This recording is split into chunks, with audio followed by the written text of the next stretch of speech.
Good morning, Washington. How you doing, everybody? It's the 12th of September, 2011. I'm DCR-TV Dave. A Monday here in the nation's capital, in the suburbs. Beautiful day. Sun's out and hardly any rain in the forecast. Interesting stuff. So let's see. Okay, let's see.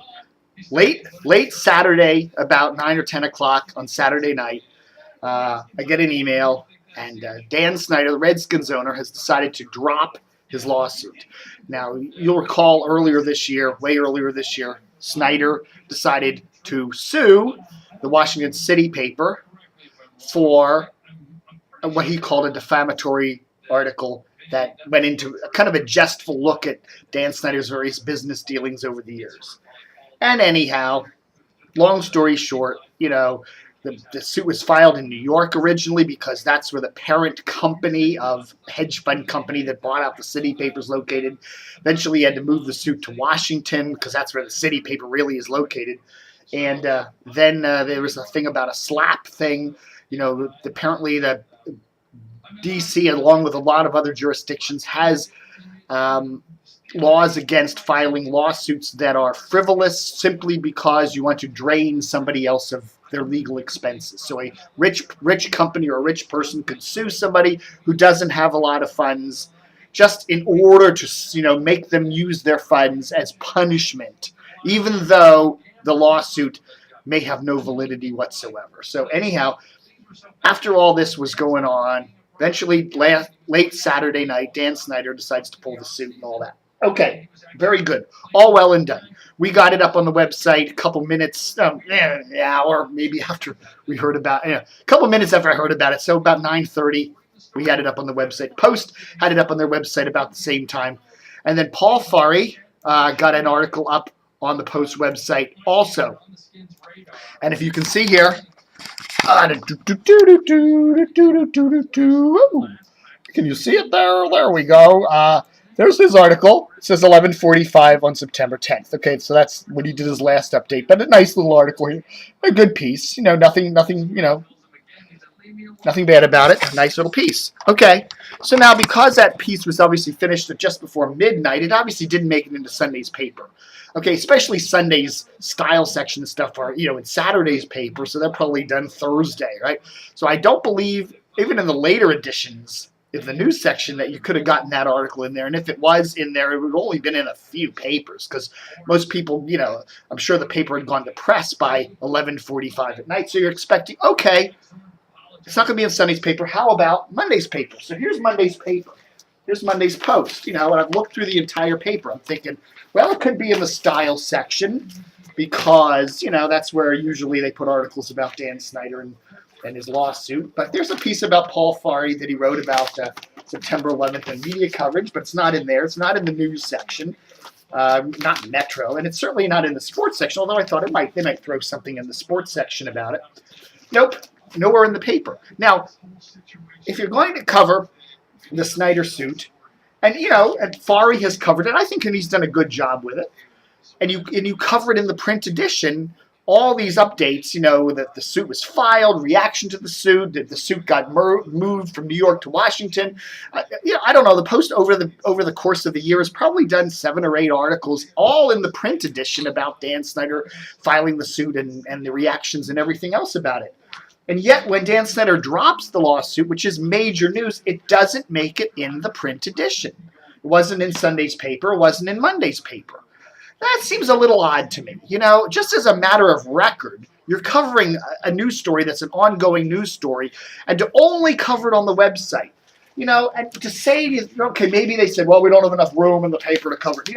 You could have, I don't know, scaled back this giant graphic here and the headline and maybe put this story here and the Snyder story here. I don't know. It seems to me they could have found space for it in the paper if they really wanted to in Monday's paper, and it's a shame they didn't.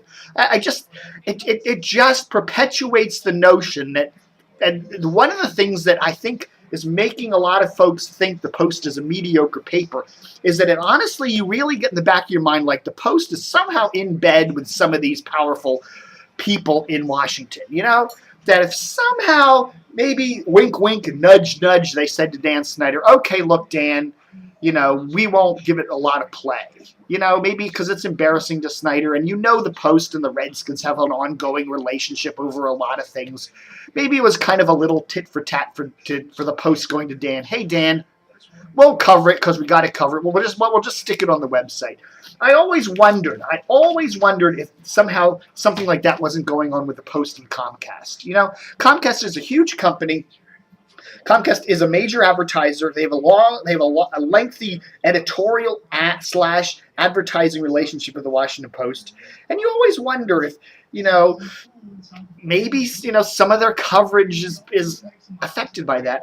And I really think the Post, I don't know, I think they dropped the ball on this. Yeah, it's great that Paul Farley did the piece on Snyder dropping the lawsuit on the website. They really, really, really, really, really should have run it in the paper.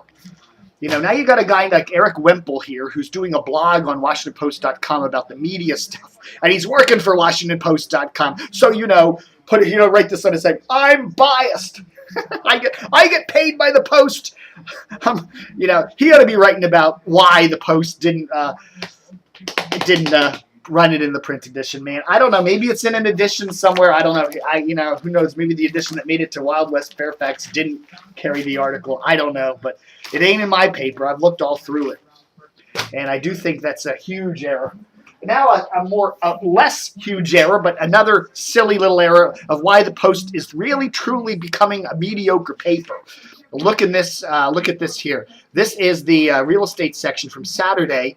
They have the market trends for Arlington. Okay, Arlington, and there's Arlington, but what's South Arlington? Alexandria, but they only have Arlington, right? Oops, there's no Alexandria. So here they got Arlington and Alexandria, but they only got the market trends for Arlington. Now, Arlington is a county, Alexandria is a city, but they're two distinctly different places, two distinctly different identities, and they effed it up. Now, if you look at the last time they ran the market trends in the real estate section for Arlington and Alexandria, they called Arlington a county, which is true, but they also called Alexandria County, which is not true. It's an independent city in the state of Virginia, Commonwealth of Virginia.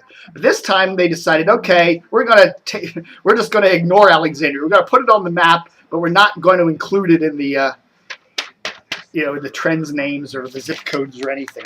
You got to wonder, man, this paper, it's mediocre. It just is. The New York Times, I think, is one of the best newspapers in the country.